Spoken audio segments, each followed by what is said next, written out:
Es uno de los diputados más peculiares, cultos y distintos que ha ocupado un escaño en el Congreso las dos últimas legislaturas. Es el burgalés Agustín Zamarrón. Pareciera como si una máquina del tiempo le hubiera colocado en el hemiciclo tanto por su verbo como por su imagen muy parecida al gran dramaturgo Valle Inclán. A sus 77 años es el diputado más longevo. Ha decidido jubilarse por segunda vez. Ha trasladado al Partido Socialista, que no quiere repetir, que quiere disfrutar de sus nietos y leer despacio, dice.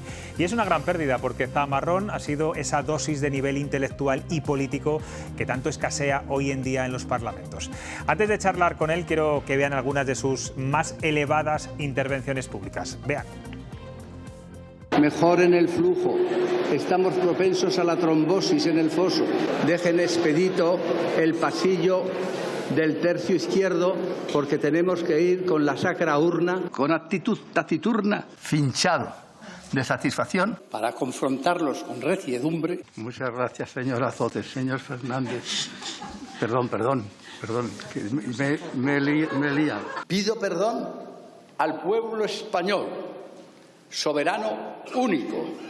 A ver si se ubican, porque hemos creado aquí una cola más grande que la del pan cuando la carestía. Las palabras para mí lo son todo. Las palabras para mí lo son todo, dice. Bueno, pues nos escucha desde Miranda de Ebro Agustín Zamarrón. ¿Qué tal? Buenas noches. Buenas noches y muy agradecido por recibirme en su casa. Señor Zamarrón, ¿se ha sentido usted alguna vez una rara avis en el hemiciclo del Congreso? Bueno, sí que tengo una cierta peculiaridad personal, no puedo negarlo, y un aspecto peculiar. Por eso debo de agradecer el que no he sido considerado nunca ni raro ni avis, sino una persona a la que se le ha atendido siempre con afecto, con el respeto que todos nos debemos, y en eso tengo que estar muy agradecido no solo a mis compañeros del grupo político, sino a todos los diputados de la Cámara con los que he tratado y a todas las asistencias, organismos y estamentos de la Cámara, que son muchos y que hacen una labor extraordinaria. Tengo que agradecer a personas próximas, a todas, no quiero decir de los próximos porque son todos ideológicamente, pero sí de los que no son próximos. Por ejemplo, aquellos que no comparto para nada la ideología, como es los diputados de Vox, pero que siempre me trataron con cortesía, con educación e incluso con afecto. Y también a la vicepresidenta de la Mesa de Cultura y Deportes, Marta González, que fue para mí, del PP, que fue para mí siempre de una enorme lealtad institucional, una ayuda y un consejero entrañable, al cual siempre debo manifestar mi agradecimiento, igual que al letrado, el señor Ignacio Astarloa, que siendo miembro del PP, de su exquisitez profesional le hace y le hizo para mí un asesor y un doctor recio, en el mejor sentido de la palabra, para evitar mis inconveniencias y mis ignorancias. Pues está muy bien, señor Zamarrón, a todos, pero también a estos que digo. Está muy bien que reconozca también ese reconocimiento, sobre todo a partidos que son de la oposición en este caso. ¿Cree que los diputados, senadores, procuradores, la clase política actual, les falta nivel? ¿Son poco leídos e instruidos? Yo estoy seguro que muchas de las palabras que hemos escuchado antes, que ha dicho en estos momentos, la mayoría no sabrían muchas veces el significado. ¿O no se debe nunca generalizar con estas cosas? Bueno, hay de todo, como en botica. Pero le diré que en ese sentido, cada uno tiene su capacidad natural de expresión, eso es con natural y unos parecen más ricos, otros más pobres, pero no es así. Lo verdaderamente meritorio es la capacidad de expresar críticamente lo que uno quiere manifestar con sencillez, con la sencillez del sabio que se aparta por completo de la simplicidad. Y eso me lo he encontrado habitualmente. Y por otra parte, diré en cuanto al conocimiento, la frase que repetía mi abuelo, que fue discípulo de Cajal cuando estudiaba medicina, que les decía una y otra vez, de hombre a hombre no va nada, a lo sumo media hora de estudio. Sí, probablemente todos necesitamos, todos, y yo el primero, esa media hora de estudio. En mi caso, que soy bastante torpe, necesito más horas. Pero ahora tendré tiempo para dedicarlas. Desde luego, también los periodistas necesitamos esa hora de estudio.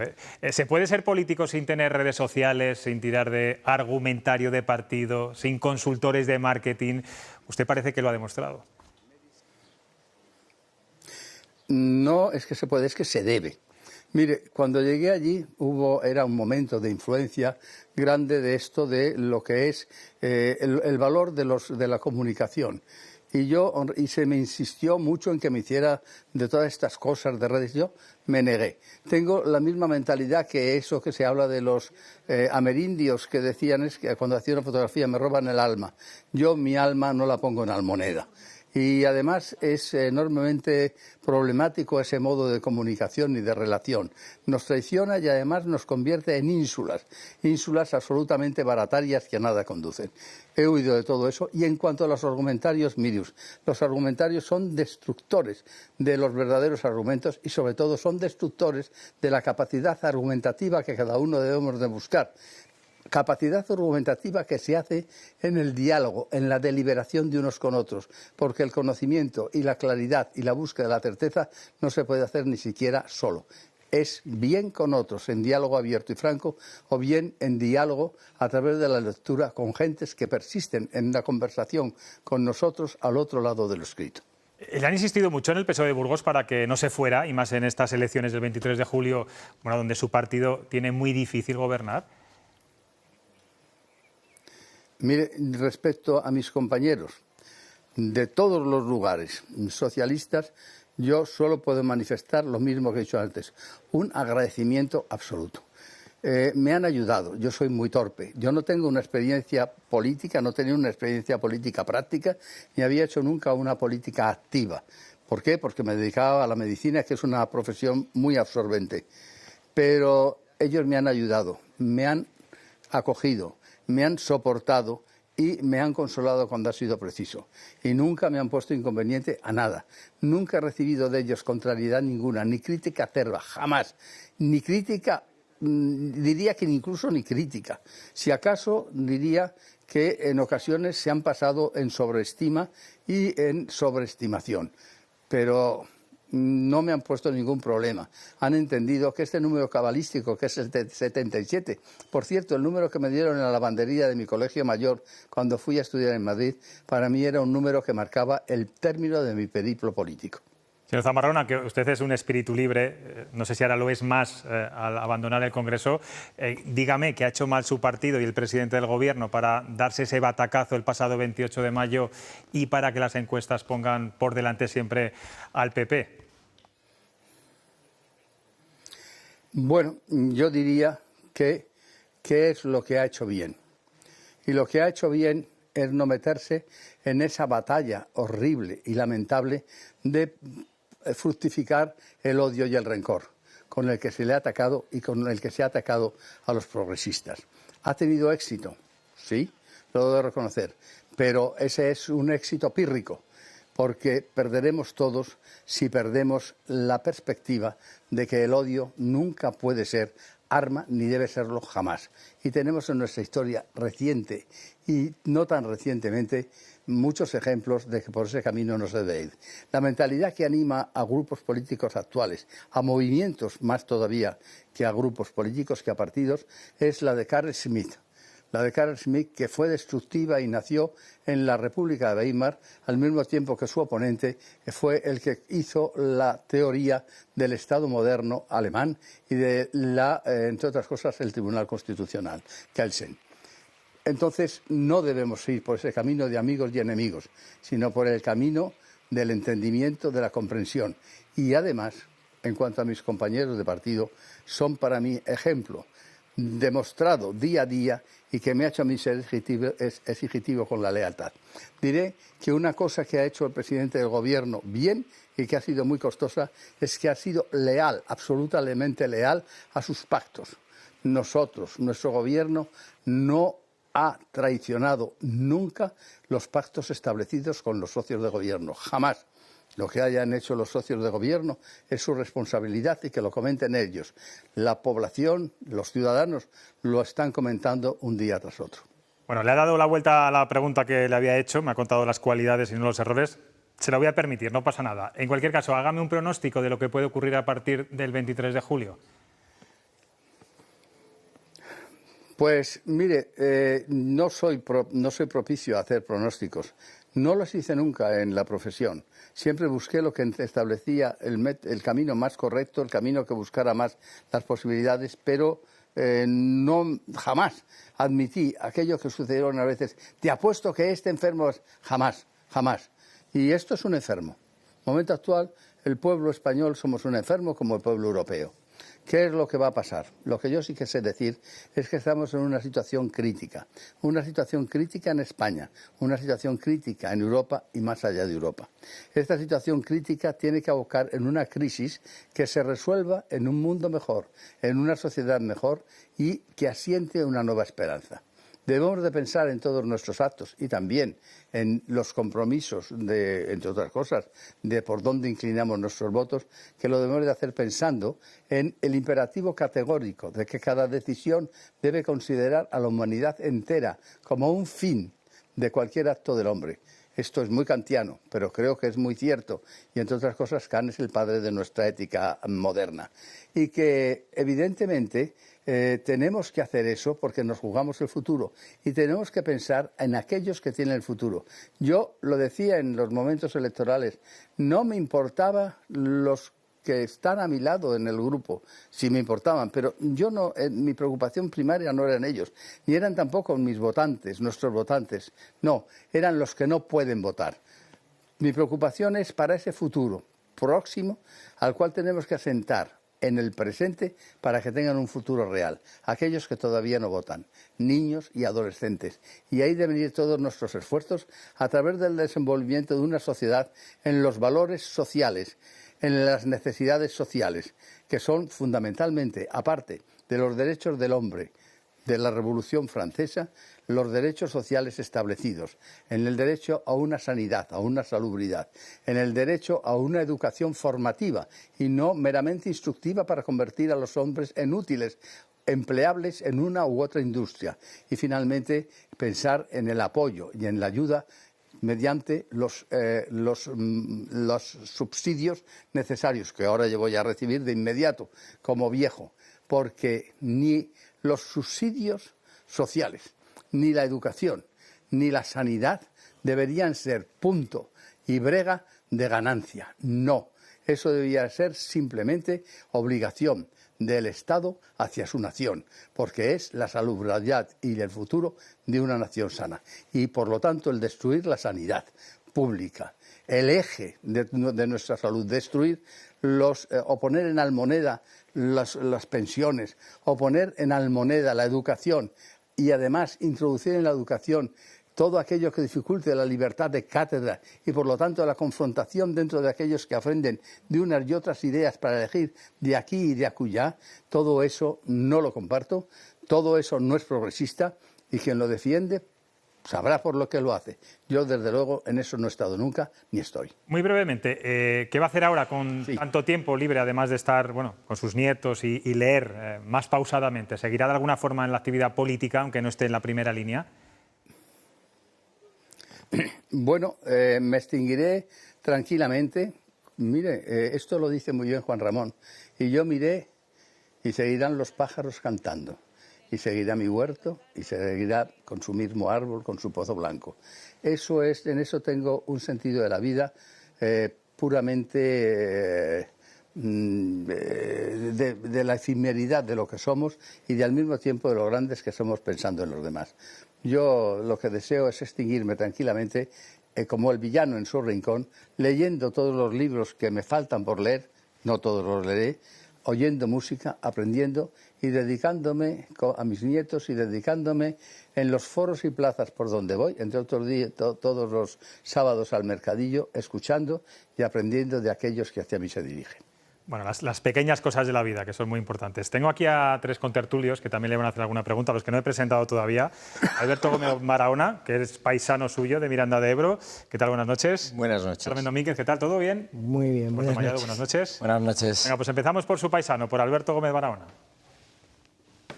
Bueno, Agustín. Buenas tardes, Alberto. Bueno, Agustín, una pregunta es obligada, ¿no? Yo creo que tu intervención rezuma tolerancia, pluralidad, que contrasta con un mundo de crispación. Y nos decías en la primera intervención lo mejor que te llevas del Congreso. Mi pregunta sería, ¿y qué es lo que peor te llevas, ¿no? Porque es una experiencia muy intensa la que has tenido en estos años. ¿Qué es lo que peor te llevas también? Miren, eso me lo preguntaron en la primera legislatura, en las primeras entrevistas, si me molestaba y me era enojoso el maltrato y los malos modos. Y yo dije, sí, eso no me gusta, pero mire, lo que a mí me preocupa es lo que yo veo mirando al frente. Evidentemente no voy a decir quién tenía al frente porque es fácil de concluir qué es. Y lo que veo es el odio. Bueno, pues el odio y el rencor ahora asumo que llevaba mucha razón en verlo y en temerlo. Tenemos que salir de ese afán cainita de destruir al otro, porque eso no nos dará ningún triunfo que merezca la pena. Eso, el odio, es la peor impresión y es algo que, mire, Barahona, lo que voy a hacer es olvidarlo cuanto antes. Carmen Domínguez. Buenas noches, señor Zamarrón. Una pregunta. Creo que le leí en algún momento que ese lenguaje con el que nos ilustraba el arranque de esta entrevista José Luis y que tanto nos hemos admirado muchos, que es un lenguaje que le viene de su profesión, porque dice que cuando tenía que tratar con un enfermo o con alguien que estaba asomándose a la muerte, tenía que medir mucho sus palabras. Luego, ese lenguaje magnífico que usted ha empleado, supongo que le habrá hecho plantearse muchas veces, sin embargo, ¿qué piensa del actual lenguaje parlamentario?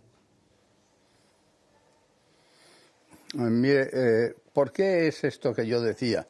Bueno, mi lenguaje viene de toda una vida y viene también de una estructura familiar, de una familia pues bastante ilustrada y culta por algunas de sus vías. En mi familia las comidas y las cenas eran realmente lo menos importante era lo que comíamos, porque allí había diatribas continuadas y entonces tuve antecesores que hablaban mucho mejor que yo. Y en cuanto a esto otro, sí que es muy importante. A veces se dice, la gente no tiene capacidad de entender. No, es mentira. Lo que no tenemos es capacidad ni deseo de hacer las cosas sencillas para que se entiendan. En los médicos, en los sanitarios, es importantísimo hacer que nos entendamos, aquel que acude a uno y nosotros. En ocasiones su conocimiento y capacidad es mucho mayor que la propia. En otras ocasiones es pareja y en otras es menor. Pues tenemos que buscar esa igualdad de mirarnos a los ojos del entendimiento y del lenguaje. Y esa es una gimnasia continua.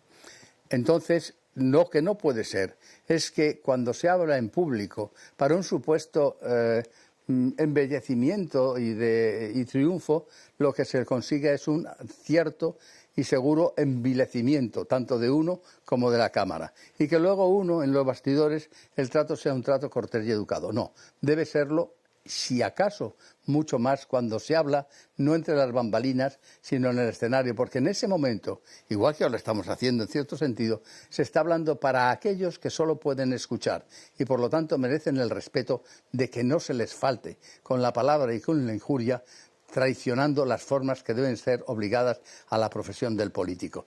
No existen ahora propedéuticas como todas aquellas que se escribían del político, el cortesano de Baltasar de Castiglioni. A lo mejor deberíamos volver a leerlas y dejarnos de Fray Gerundio de Campazas alias Zotes. Roberto Mallado. Sí, ¿qué tal? Muy buenas noches. Lo primero decirle que es un placer escucharle, sobre todo en comparación con lo que escuchamos habitualmente los periodistas en nuestro día a día. Quería preguntarle, ha hecho usted referencia a una sociedad que está enferma y eso evidentemente está provocando la desafección de la gente del pueblo con sus políticos. No sé si le preocupa especialmente esto y ante ese diagnóstico no sé si cree usted que puede haber algún tipo de tratamiento. ¿Qué se puede hacer para que no se siga ensanchando esa brecha que actualmente existe? Mire, creo que me valoran indebidamente, me valoran mucho y también lo hicieron en las Cortes poniéndome en lugar que superaba mi capacidad y mis merecimientos. Eso lo agradeceré, pero también tengo que reconocer lo que es así. He sido presidente de la Comisión de Cultura y Deporte. A las dos vías debo mucho. Y el deporte me ha hecho conocer algo que conocía mucho menos. Pero, ¿qué es lo que nos falta? ¿Qué es lo que nos falta? Cultura.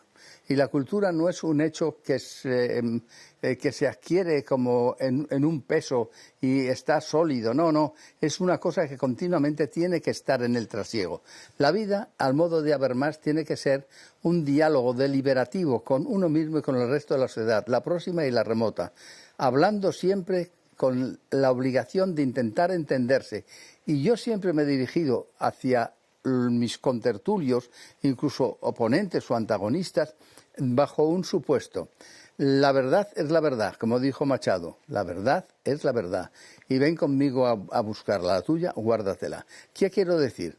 Que yo cuando voy a hablar con alguien planteo que si su razón es superior a la mía, tiene más posibilidades de coordinación con la certeza, entonces la tomaré como propia y ya no será suya ni mía, será nuestra. Y eso es lo que hay que hacer en la acción política, como se hace en otras profesiones. Cuando uno discute en una sesión clínica sobre un paciente, ¿qué debe de predominar? La idea con más capacidad y más posibilidades de certeza. Eso y el respeto a todos, a los presentes y a los que no tienen presencia inmediata. Pero ya le digo, me valoran en mucho. Yo se lo agradezco, pero no soy como ustedes creen. Hay que valorarle, señor Zamarrón. Decía usted que quería extinguirse a partir de ahora. Espero que sea de forma muy lenta. Es verdad que usted es una especie en vías de extinción. Y de verdad, gracias por estar aquí en Cuestión de Prioridades, por su sabiduría, por poner tanto nivel a la política. Y mucha suerte y disfrute de la vida.